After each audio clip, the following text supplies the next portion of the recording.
the Sport International Basketball Channel series, The Blueprint About Playing Basketball Overseas.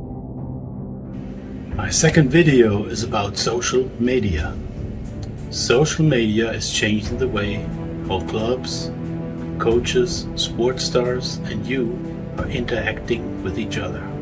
Social media is making it possible for players to be more engaged.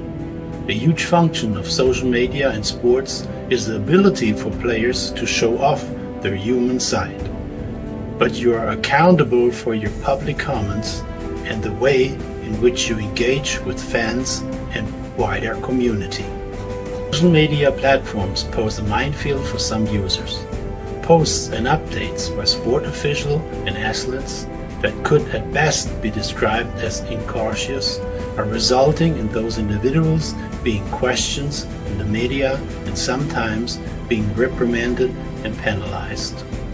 Here are my suggestions about the use of social media during pro and before you get pro, the do's and don'ts. Most, if not all, sporting clubs at whatever level will have rules prohibiting players, coaches, and members from bringing the club or the game into disrepute.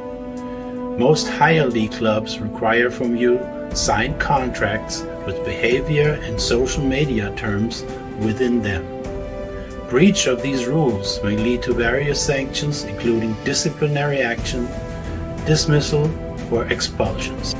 Think first. Poorly chosen words, ill-informed opinions, or late-night errors of judgment can lead to serious consequences. Consider that we are living in an increasingly judgmental online world. I see pictures posting standing in the front of a liquor shelf or having beer in the hand.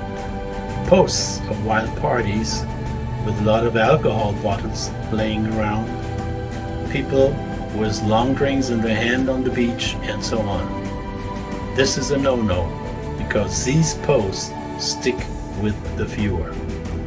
The teams do not want to hire party animals. Part of social media is communication, networking, and marketing.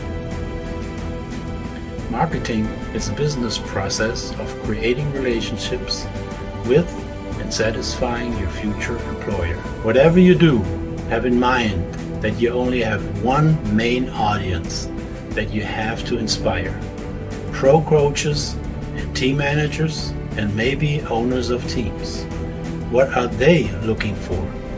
This is a question you always ask yourself first before you do something or even post it. Sometimes it is better, if in question, not to post it. Videos focusing only on how you score might not be that what the coaches are interested in. It could look like that you're a selfish player and are not team-oriented. Instead, you should get a strong media presence which might increase your chances to be noticed. But how? First, do not forget your social contact. Whenever you're introduced to players who have played overseas in the past or are currently still playing, try to build up a relationship with them. Ask them for help to get your career started. Be alert, some pros might be at a way higher level than you are. Some are playing in low leagues and are glorifying their pro status. Always put the information in perspective how it relates to you. If you know 3 pros who played overseas and you ask them to exactly describe overseas basketball, you will get 3 different answers. Therefore, you need to go through the same process you do when listening to online news. You will need to filter them, check the background, and know who the messenger is. Second, communicate with people. There's always somebody who knows somebody. You never know where some connections are leading you. Another question is, how can you get contact information? Networking sounds simple, but many players don't do it.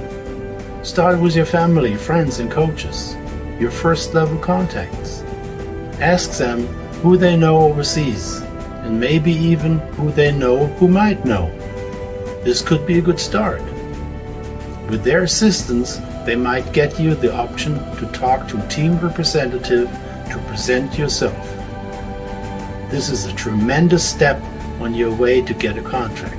If the team representative knows your first level contacts, they can be a great source to give the club a good assessment of your personality and skills. A valuable recommendation. If you are fortunate to know players who played overseas and they had a great relationship to the coaches and team staff, and if they pass on your name with a recommendation, this is of an enormous value.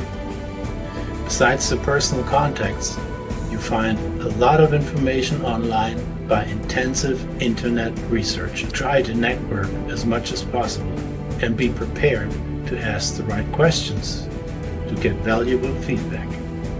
This will help you to get a pretty good picture of the situation, but be aware that it might be not always the realistic one.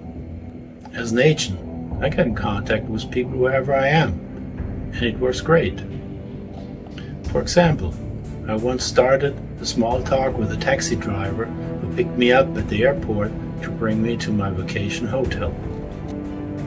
I started with what sports he's interested in. He told me that he's interested in soccer. So I listened to him to bring the conversation in a positive touch. I told him about me and that I would like to know if he knows anybody involved with basketball in the area. He told me that he's very involved in soccer. So I listened to him to bring the conversation in a positive way. Afterwards, I told him about myself and my interest in basketball, and if he knows anybody in the area that is involved with the pro clubs in the city. He did not, but he said he has a friend who knows the coach of the local team and that he will try to contact him. After a few phone calls, still sitting in the taxi, I was on the phone with the head coach of the local team. I could arrange a meeting with him, and with a surprise, when I got there, the manager and the team owner also showed up. The taxi driver got his tip, and I had a good meeting schedule with important people which I didn't know before. There are many ways how you can contact overseas basketball teams in order to express interest in playing for them. Maybe you are fortunate and get contacted by a club, and you do not need to make that first call. But most players are not that lucky, even those with great skills and stats. If this is you, and you do not have an agent, you need to try to get in contact with these team managers and coaches in those different countries. Important tip here is to be prepared for unexpected questions. Many others will follow in my other videos. One unexpected question for many players is that many teams will ask for a criminal background check. This does not mean you have a negative record with the police. It is just an assurance for the team that you are not a potential problem. If you want to order a criminal background check on yourself, some of the best places to check are your local police department or the Department of Justice in your state. A lawyer, he can also direct you in the right direction or request it for you. This is a normal business matter.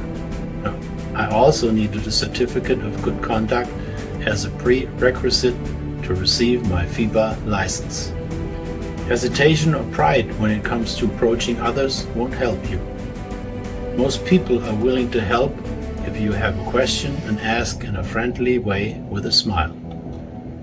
The answer might be very short or sometimes too long, but you're reaching your goal and have new information. I'm contacting coaches and team representatives on a continuous basis, several ones many times during the year to get and stay in contact with them. Over the years, I could create a contact database just from team representatives of over 8,000 valuable contacts worldwide. Why do I state this number? Just to show it is possible. It takes initiative and perseverance, and you often will need a high level of positive thinking to overcome all the frustration, especially if you're not known and end up in the spam folder, or your emails get deleted without reading, or they even block you. Whatever you do is credited 100% on you, and in most cases you are alone. Evaluate yourself and find out, what does it take for you to give up? Do you find excuses for not trying all day long to get your dream fulfilled? With these insights, you can coach yourself for success. Networking is a very important skill, which you need to perfect outside of basketball. It can start your career and can add many more years to it. Your online profile and your emails shows how you assess yourself and how intensively you have dealt with the club. The logical structure of your curriculum vitae says a lot about you. The club manager will compare your data and check whether you are the right person for the vacancy. In addition, this has an advantage for you because you decide what you want to focus on and what you want to emphasize. This way, you can show your personal strengths and present yourself individually. However, it is particularly important to always prepare yourself carefully. Hiding your skills and hoping others will show them is not the best strategy. If you're a star in the first division, there will be videos, articles, discussions, and interviews about you. If you're not that player, you need to find a way to have that kind of advertisement. Show your skills. Post articles about you. Try to get interviews. Interview your coach about you. Make practice videos. Whatever helps to show what you can do and who you are. Ask around to find the courts where the best players play. Get your name known by them. They might be a pro, and they might be asked by a coach if they know a good player, or if you are playing against some pros. Get their approval to tape the scrimmage. Make sure that all the videos that you're posting are worth a good defense, not a pickup games where some dudes are just having fun. Successful marketing for you means to cater your communication to the needs of the clubs. Ask yourself over and over again, why exactly should this club hire me? Always make sure that your skills are matching the needs of your target audience. If you are missing some information, please write a note in the below comment section. I will summarize these questions to subjects and prepare a question and answer video at the end of the series.